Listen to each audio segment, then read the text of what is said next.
Hey guys, welcome back to Building a Cyber Lab at Home with Kyle Slawzik. And in this lecture, this is kind of the last of the virtualization talks in this section. And we're going to talk about a program called VirtualBox. VirtualBox is an open source virtualization software developed by Oracle. And so being open source, it's free. You can modify it any way you wish as well. So I highly recommend VirtualBox if you're not willing to spend the money on VMware. It really does have a lot of the same robust features that VMware does. It's a little less efficient than VMware, but you're not paying for it, so there's your first benefit. But yeah, so with that, let's jump into the software. All right.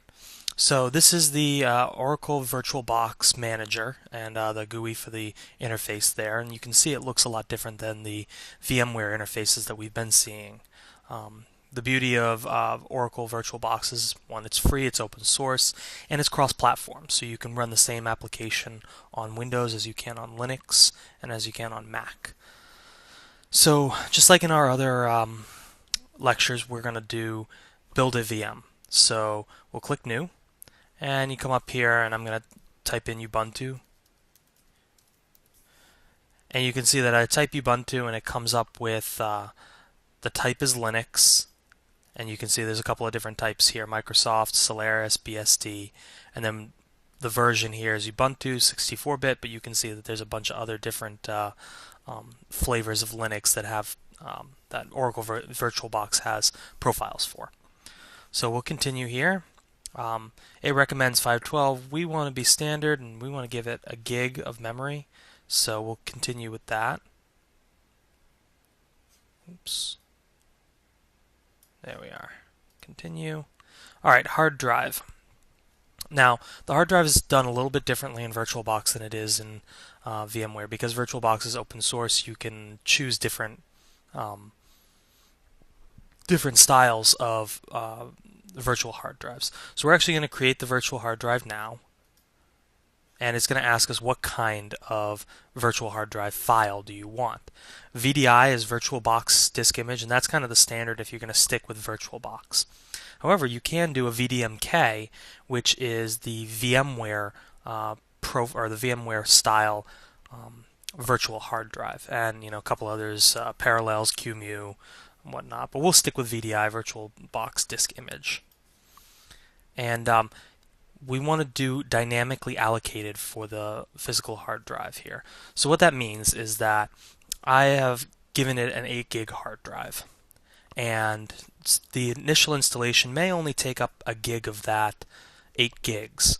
So the virtual hard drive will be 1 gig large. If we chose fixed size, the file for the virtual hard drive would be 8 gigs large. And so VMware does this automatically. In VirtualBox, you actually have the option to choose both. But we'll do dynamically allocated here. We'll do an 8 gig. All right. And so now you see that we have this Ubuntu 2, which is what we just created. And we have all this system information, 1024 meg, RAM, hard drive, video memory is only 12 meg, so on and so forth. One thing you'll notice though is that when we created this VM, we didn't specify a VM, or I'm sorry, an ISO image to do the installation from. We actually have to do that before we can start this VM, or else it'll just start and kind of error out saying there's nothing installed on the hard drive. So we'll click Settings on this one, and we'll go to Storage, and you can see that you have two storage devices. You have your SATA device, which has got your Ubuntu 2 VDI, which is the virtual disk image, and then you've got this empty CD drive. And we can click on that, and we can click this little CD drive here, and we'll choose a virtual CD image. And on my desktop, I've got this Ubuntu ISO, and we'll go from there. Alright, so now that that is mounted, we can hit Start. And you'll see that it starts up just like it did in VMware. So with that, I'm going to actually close it out just like I've done with all the others.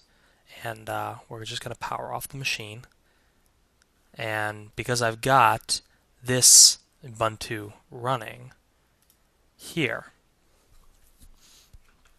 and so we've got it running and it's doing just fine. We're actually going to minimize it again, go over and just click the settings.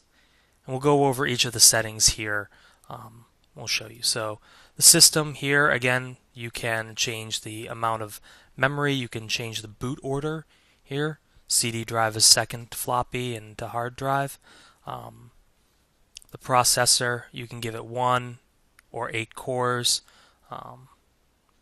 And then the acceleration, if you've got AMD or VTV, these are kind of virtualization acceleration protocols within the processor on the physical drive. So if you've got those installed, you can enable the hardware virtualization. Display is pretty self-explanatory. You can give it a 12 gig or 128 meg, I'm sorry, a 12 meg or 128 meg video card. Turn on remote display if you want to enable the remote server here. This is just like the VNC option we saw in VMware. And then video capture. You can actually, if you are doing a screencast, for example, you can boot up your VM and start doing a video capture, and it will capture what's going on in the screen. So that's pretty cool. Actually, VMware has the ability to do this as well. Storage, we kind of already have looked at that. We can now, unmount the CD drive if necessary. Audio, again, enable the audio. Here's your networking, right? You can have up to 4 adapters. This one right here is attached to NAT, and we can do it bridged. We can change it to an internal network or a host-only network.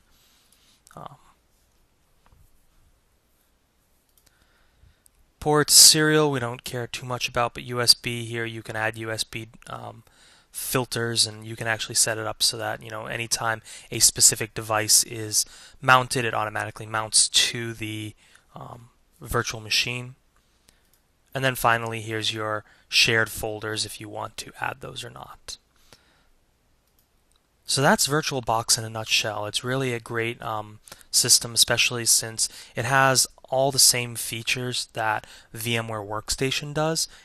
It's just free. So it's your choice as to what software you want to go with, but I highly recommend VirtualBox if you're looking for a free option. So that's it for the VirtualBox overview. We'll see you in the next section.